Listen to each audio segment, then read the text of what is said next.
بہت اہم، یعنی حدیث قدسی میں سے ایک میں پروردگار کا یہ ارشاد بھی ہے کہ سارا سال میرا بندہ دعا کرنے کے بعد یہ انتظار کرتا ہے کہ میں اس کی حاجت پوری کروں، اور یہ رمضان کی کچھ راتیں میں انتظار کرتا ہوں کہ ہے کوئی مجھ سے مانگنے والا جو مجھ سے مانگے، میں اس وقت ہر دعا کرنے والے کی ہر دعا قبول کروں گا۔ ان میں سے ایک افطار کا موقع ہے۔ ماہ مبارک رمضان کا بہت گہرا یا بہت کلوز قسم کا ایک ریلیشن یا کنیکشن حج سے۔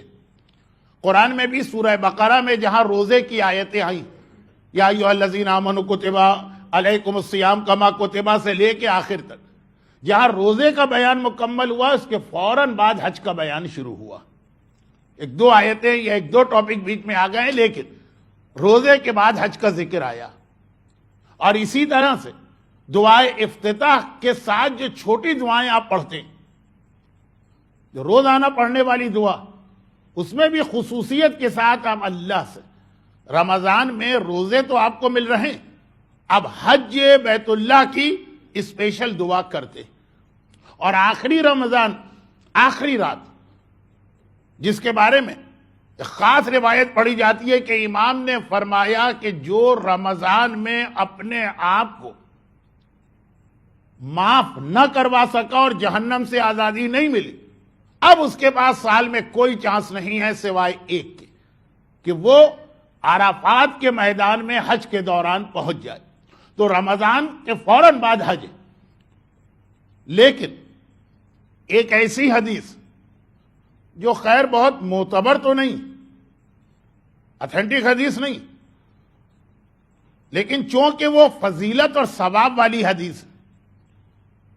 جہاں پہ مومن کو کچھ مل رہا ہو وہ کبھی نہیں پوچھتا ہے کہ مولانا یہ حدیث معتبر ہے کہ کمزور ہے، سچی ہے کہ جھوٹی،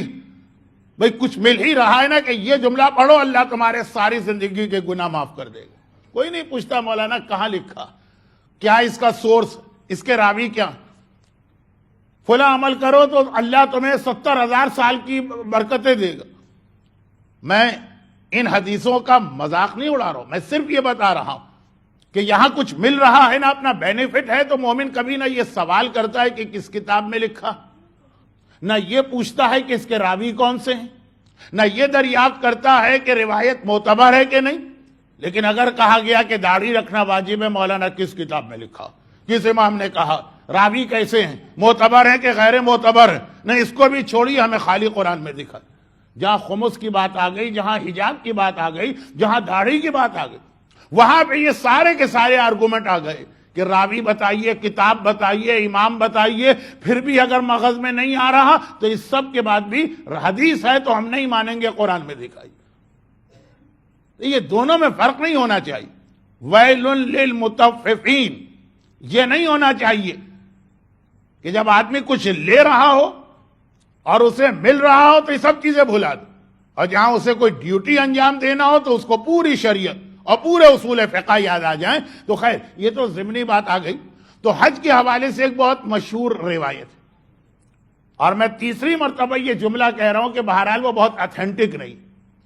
لیکن دعاؤں میں اور اعمال میں بہت اتھینٹک روایت ہمیں چاہیے بھی نہیں ہے، وہ حج میں بہت زیادہ پڑھی جاتی ہے۔ اور یہ بھی میں بتا دوں کہ پچھلے 10-15 سال میں یہ حدیث بہت فیمس ہو گئی۔ پہلے اتنی فیمس نہیں تھی کہ جی خانہ کعبہ پر نگاہ ڈالتے ہی پہلی دعا جو مانگی جائے گی اللہ اسے فوراً قبول کرے گا۔ یہ بہت ہی مشہور آج کل حدیث، اور اس اعتبار سے جو لوگ کسی گروپ میں جاتے ہیں تو بعض اوقات تو ان کے گروپ والے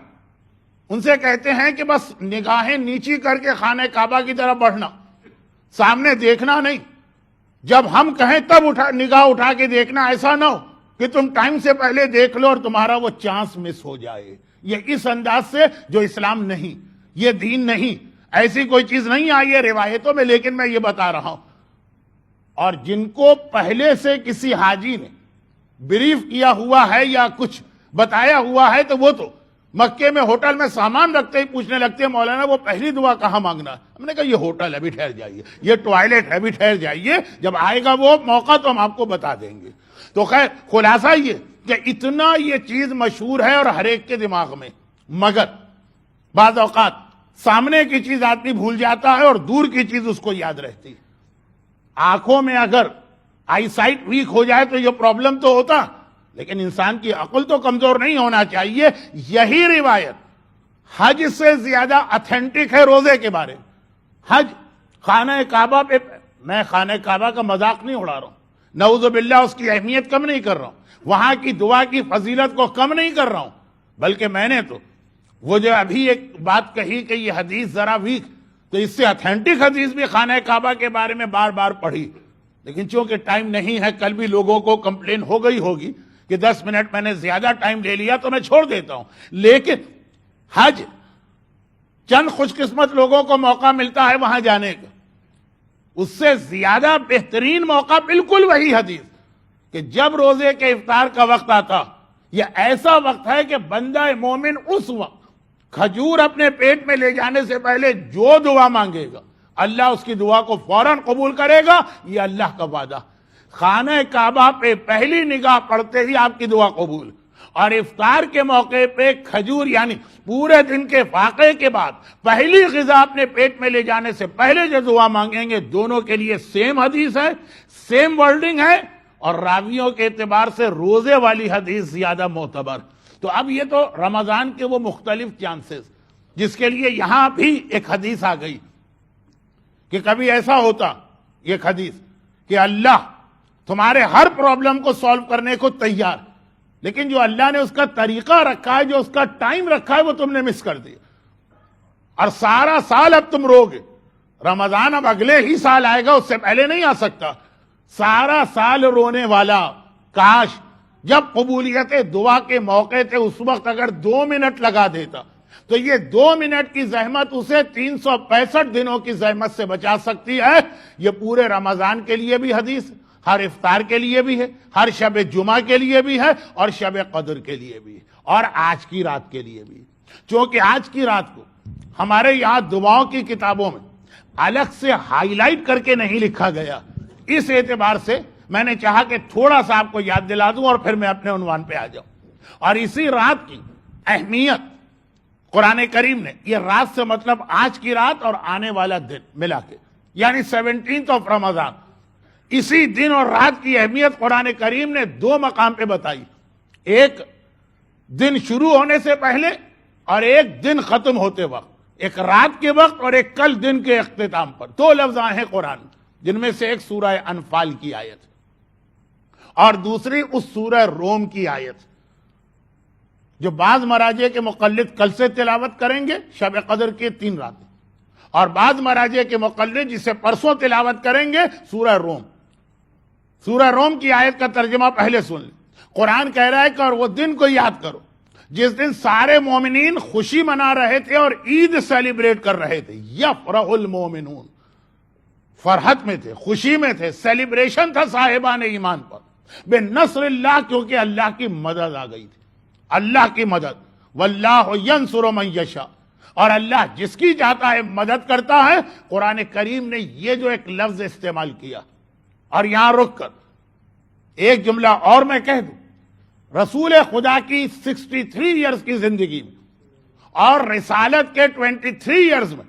کوئی ایسا موقع نہیں ہے جس کے لیے یہ لفظ قرآن لایا ہو کہ آج مومنوں نے خوشی منائی۔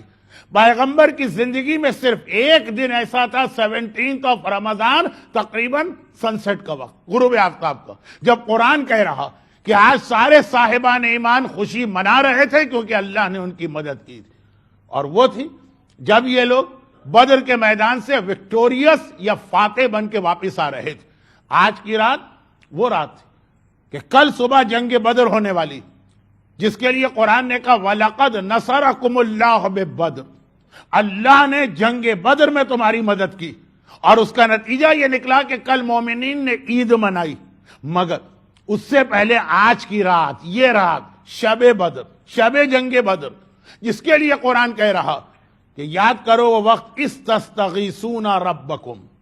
آج کی رات تم اپنے پروردگار کی بارگاہ میں گڑ گڑا کے دعا مانگ رہے تھے، استغاثہ کر رہے تھے، آج تمہیں اللہ کی نصرت و مدد چاہیے تھی، اور اچھا آیت پوری کر لوں، فاستجاب لکم، تو اللہ نے آج کی رات تمہارے اس استغاثے کو قبول کیا اور تمہاری دعا کو قبول کیا۔ اور بدر کی رات جو تھی یہ وہ دعا تھی جو معصوم نے بتایا کہ دعا میں اتنی طاقت بھی ہے کہ ناممکن ممکن ہو جاتا، مردہ زندہ ہو جاتا، جو کام کسی اعتبار سے بھی پاسبل نہیں ہے دعا میں اتنی طاقت ہے کہ وہ کام بھی ہو جاتا۔ چنانچہ اگر آپ کی زندگی میں کوئی ایسا بڑا پرابلم، کبھی ایسا بھی ہوتا ہے نا کہ آدمی نے کہا کہ بھائی مولانا آپ نے دعا بتائی، ہاں ہے، لیکن ہمارے ساتھ تو مسئلہ ہے کہ کوئی دعا ہمارے حق میں قبول ہو ہی نہیں سکتی۔ اب میں ٹائم کو بچانے کے لیے اس کی بہت زیادہ مثالیں نہیں دیتا ہوں۔ مثلا ایک میڈیکل رپورٹ آ گئی کہ یہ آدمی کینسر یا ایڈز کے آخری سٹیج میں، اور اب ظاہری اعتبار سے اس کا بچنا ناممکن ہے، نہ صرف یہ کہ مر جائے گا بلکہ 3 مہینے میں مر جائے گا۔ آپ نے کہا مولانا دعا تو آپ نے بتائی ہے لیکن اب وقت نہیں رہا، اب تو وہ منزل آ گئی ہے کہ بس مرنا ہی مرنا۔ وہی موقع ہے کہ جہاں پہ آپ آج کی رات کو استعمال کریں اور ایسی دعا مانگیں۔ اور آگے مثال دیں، میڈیکل رپورٹ آ گئی کہ اس کپل کے یہاں اولاد ہو ہی نہیں سکتی، وہ بتا رہے ہیں اپنے سارا جو کچھ بھی ان کا سلسلہ ہو ہی نہیں سکتی، ناممکن ہے، اور پتہ چلا کہ دعا۔ اب دیکھیں اس میں اور بہت ساری باتیں آئیں گی، کچھ جوک بھی آپ کے ذہن میں آ سکتے ہیں، کچھ رسول خدا کی سیرت کے واقعات بھی آپ کے ذہن میں آئیں گے، میری ایک مجبوری کو خیال رکھیے، ٹائم اور ٹائم۔ تو خلاصہ یہ کہ میڈیکلی مسئلہ یہ ناممکن نظر آ رہا، بھئی یہی موقع ہے کہ جہاں پہ دعا، آج کی رات والی دعا، اس میں شب قدر میں بھی اتنی ہی طاقت ہے، لیکن آج کی رات میں اس لیے بار بار کہہ رہا ہوں کہ آج کی رات جب مسلمان بدر کے میدان میں پہنچے تھے تو جتنا بڑا کافروں کا لشکر سامنے تھا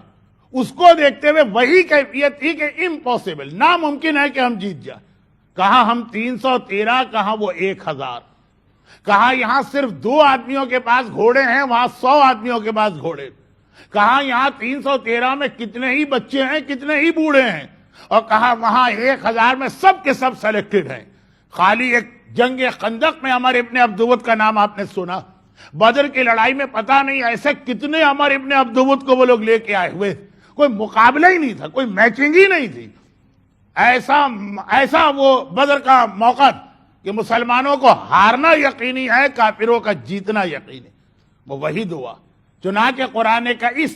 تستغیثون ربکم، یہ لفظ نہ جنگ احد میں آیا ہے، نہ جنگ خندق میں آیا ہے، نہ جنگ خیبر میں آیا ہے، نہ جنگ حنین میں آیا ہے۔ جس طرح سے آج کی رات مسلمان اس لیے گڑ گڑا کے رو رہے کہ یقینی طور پہ شکست تھی کل، وہ اسی نیت کے ساتھ آئے تھے کہ ہم مرنا تو ہے، ہم مر جائیں، جیتنے نہیں آئے، کامیاب ہونے نہیں آئے، لیکن دعا کی یہ طاقت کہ آج کی رات جو ناممکن نظر آ رہا، within 24 hours جب کل کی رات آئی تو قرآن نے خود رپورٹ کیا یومئذ یفرح المومنون۔ اب دیکھو صاحبان ایمان کے چہرے پہ کتنی خوشی نظر آ رہی، صاحبان ایمان کتنے مسرور ہیں، صاحبان ایمان کتنے فرحت کے عالم میں ہیں، ناممکن کام ممکن ہو گیا۔ یہ آج کی رات کی دعا کی طاقت۔ اور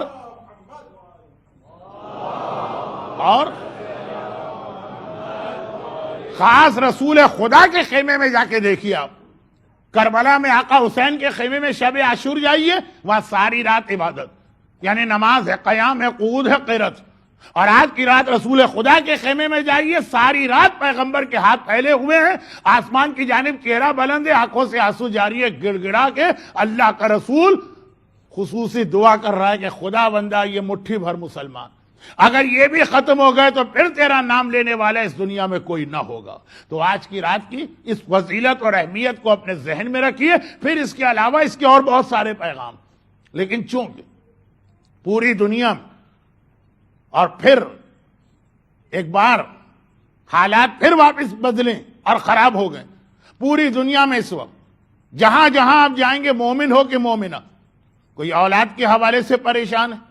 کوئی روزگار کے حوالے سے پریشان، کوئی بیماریوں کے حوالے سے پریشان، کسی پہ قرضے بہت چڑھے ہوئے، کسی کے لیے اپنے بچوں کے لیے عزت و آبرو کے ساتھ 2 وقت کی روٹی یہ مہیا کرنا مشکل ہو رہا،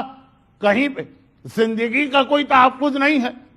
کہیں غرض یہ کہ کوئی ایسا علاقہ نہیں ملا۔ میں بہت احتیاط کے ساتھ، کیونکہ میں خود ڈرتا ہوں کہ اگر تفصیل میں چلا گیا تو پھر ایک مرتبہ آپ کو کمپلین ہوگی کہ مولانا نے لمبی تقریر کر دی، بہت احتیاط کے ساتھ،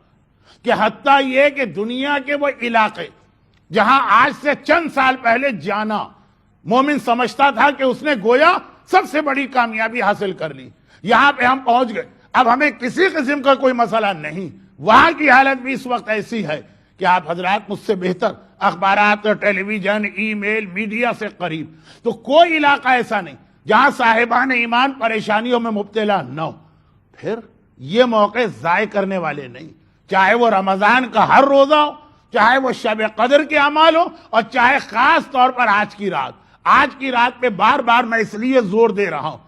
کہ باقی ساری دعاؤں کے موقع مومن کو یاد نہیں ہے تو امام باڑے والے اناؤنسمنٹ کر کے یاد دلا دیتے ہیں، مگر یہ رات بہت زیادہ نظر انداز کی جاتی۔ اور اسی میں ایک جملہ میں کہہ کے اپنے کل والے موضوع کو ذرا سا کنٹینیو کروں، اور وہ یہ،